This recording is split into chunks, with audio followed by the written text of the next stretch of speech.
New Chief of Police Scott Booth was sworn in this morning in City Council chambers. Scott Booth comes from Danville, where he is credited with reducing violent crime to historically low levels over the last 5 years.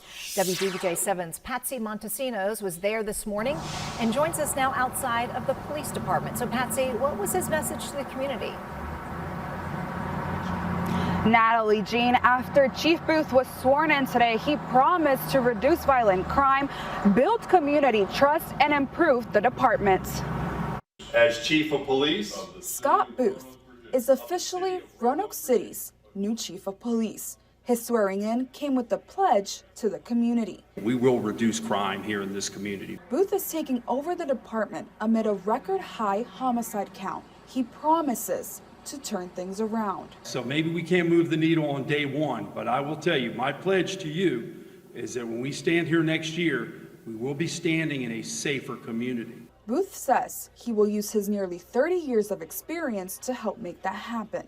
His priority is to address gun violence and the perception surrounding it by being visible in the streets. Community policing helps us build those relationships, helps us become trustworthy and legitimate in the eyes of the community to stop violence. thank you all. Appreciate it. A recent assessment found Roanoke City Police had division and trust issues within the leadership. Booth says he read the evaluation and will use it to guide officers. And I will listen to them and I will build that morale and they will be heard, but they need to understand that we're going to be more focused and accountable and more engaged with our community than ever before.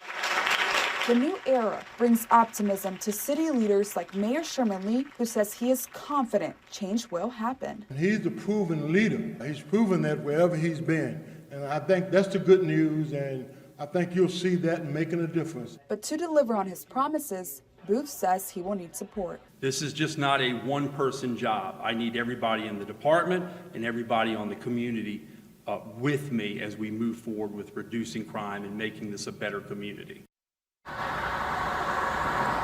Mayor Lee and City Manager Bob Cowell emphasize that Booth doesn't have a magic wand that will change things from one day to another. And Natalie, Jean, Booth says he's heading straight into work and shared with us that they have a meeting scheduled for Friday with federal partners like the U.S. Attorney's Office to get those partnerships working. Yeah, a lot to do. Patsy Montesinos reporting live for us tonight. Thank you.